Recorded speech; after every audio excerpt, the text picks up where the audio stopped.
Shalom, everybody. In view of this blessed season, I'm going to start a new series. It's from the Gospel of Luke's Nativity.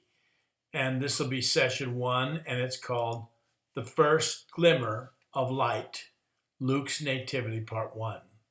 There was in the days of Herod, the king of Judea, a certain priest named Zacharias of the course of Abiah, and his wife was of the daughters of Aaron, and her name was Elizabeth.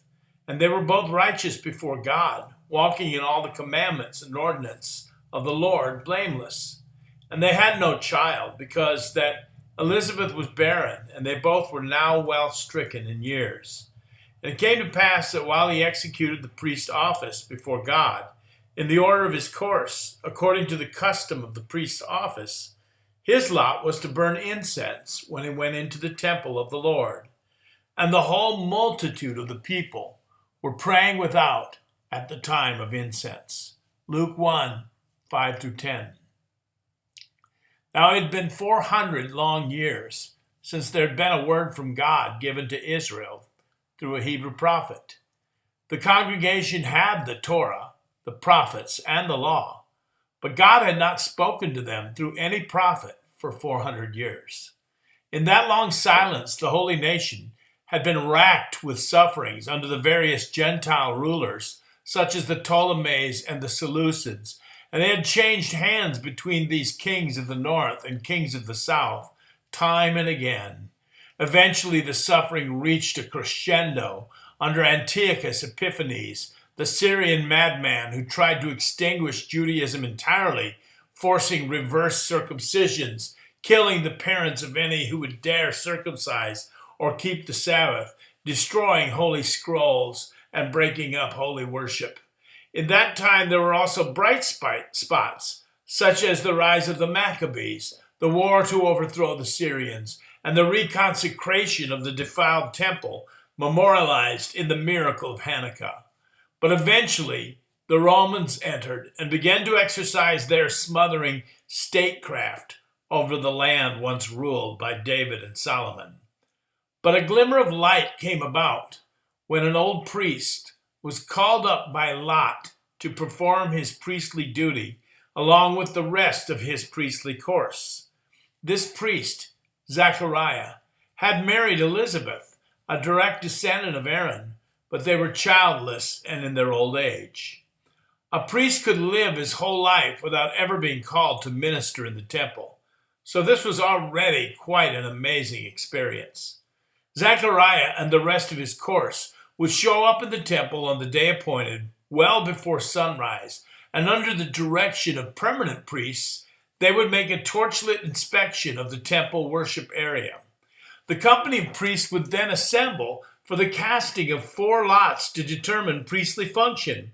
One lot determined the priest who would prepare the altar of sacrifice. A second lot determined the 12 priests who would be assigned to make the sacrifice and cleanse the candlestick and altar of incense. A third lot was drawn to determine which priest would attend to the altar of incense in the holy place of the temple. And finally, the fourth lot would determine which priest would be called upon to lay the sacrifices on the altar and to pour out the drink offerings.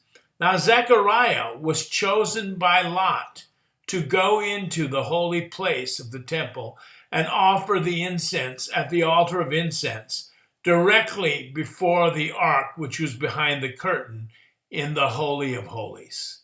Zechariah's service allowed him to choose 2 assistants, one to gather holy incense into the golden censer, the other to gather in a golden pail the burning coals of the golden altar, and to spread them out on the altar of incense in the holy place. Coals first, then incense. The 2 assistants were then to leave Zechariah alone in the holy place before the altar, in total silence.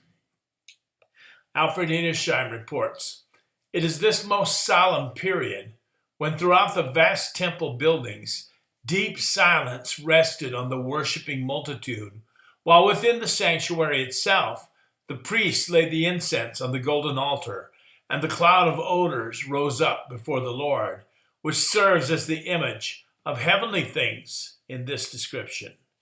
And when he had opened the seventh seal, in this description, according to Revelation 8, when he had opened the seventh seal, there was silence in heaven about the space of half an hour. And another angel came and stood at the altar, having a golden censer. And there was given unto him much incense, that he should offer it with the prayers of all the saints on the golden altar, which was before the throne. And the smoke of the incense, which came with the prayers of the saints, ascended up before God out of the angel's hand. Unquote. Alfred Edersheim, The Temple and its Services. And Edersheim is saying that this function that Zechariah had won by lottery was to go in there and to worship God with the incense and the prayers in total silence in the holy place by himself.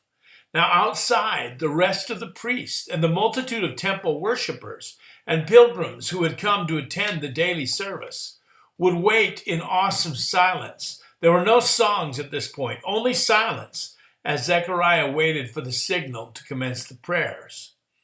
But to his shock, Zechariah realized that he was not alone in that holy room, for the angel Gabriel stood before him in radiant glory.